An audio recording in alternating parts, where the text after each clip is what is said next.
Mi pa se selimo v ZDA, kjer so kongresni demokrati odredili začetek preiskav za odstranitev najbolj zabavnega ameriškega predsednika vseh časov. Demokrati so se za omenjeni korak odločili po obtožbah, da je Trump pritiskal na ukrajinskega predsednika Zelenskega, naj v Ukrajini sproži preiskavo proti sinu nekdanjega ameriškega podpredsednika Josepha Bidena. Ja. Ker je Trump že bil oproščen ene preiskave vmešavanja tujih oblasti v ameriške volitve, je zdaj poskušal vmešati druge tuje oblasti v nove ameriške volitve.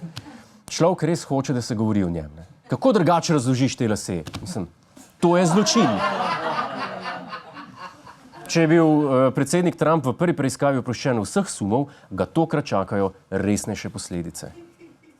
I'm directing our 6 committees to proceed with their investigations under that umbrella of impeachment inquiry. Če preiskava uspe, Trumpa čaka odstavitev. Jaz sem absolutno proti, ker taka poteza ogroža službe.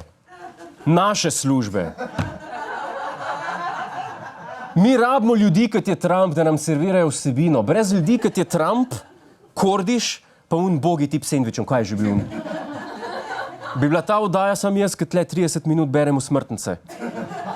Veliko manj zabavna, ampak ful gledana v starostni skupini 60+.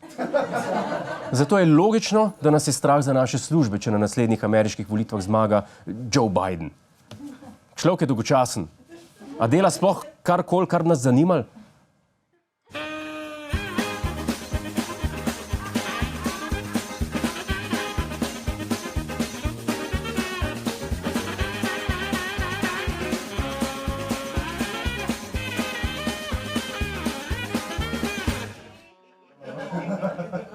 Ok, se upravičujem, vzamem nazaj, lahko je on predsednik.